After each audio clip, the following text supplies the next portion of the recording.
new evils or old evils rather, and old ills always show up in new ways, and possibly often in ways you wouldn't expect, right? So Chong Nguyen and I wrote a column recently on this notion of reverse racism and how this came about, where when you say you're colorblind, now you're considered to be part of the problem. You're considered to be racist. And the most famous proponent of this view is Ibram X. Kendi out of the United States, quasi scholar who has promoted this line of thinking.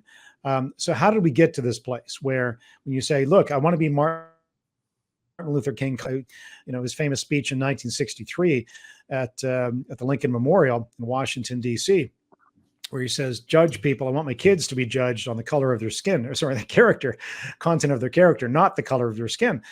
How do we get to a place now in Canada, the United States, and in Western countries anyway, where to say I'd like to be colorblind, to be treated colorblind, I am colorblind, is now suspiciously looked at.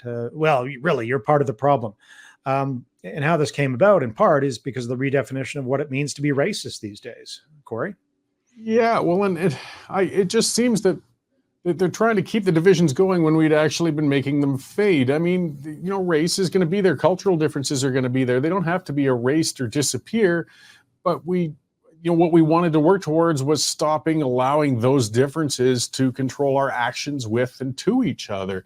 But now it's come full circle into trying to embrace and segregate the different cultures and races from each other, which is only going to lead to more friction yet all over again. I just get so frustrated watching it. I mean, the celebration of a Black-only graduation recently and other events where we should be working together, while still celebrating cultural and history and things like that, but we're going the other way.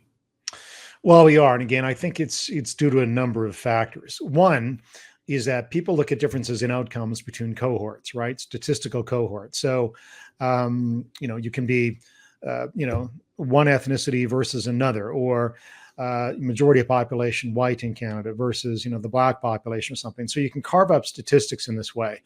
And, there's some use in doing that to figure out what's going on. Is some particular community is defined by however you want to carve up, cohort and statistics, doing well or better on some indicators. So, for example, we know that Indigenous Canadians are not doing well on average compared to, say, other Canadians or compared to Taiwanese Canadians.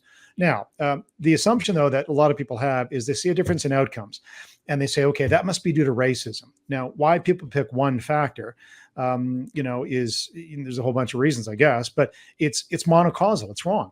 So why is there a difference between, say, Indigenous Canadians on average incomes and, say, Taiwanese Canadians on average incomes? Well, one factor, education levels. Taiwanese Canadians are among the most educated as a group in Canada on average compared to, say, Indigenous Canadians, and guys like you and me with our skin color are in the middle of somewhere.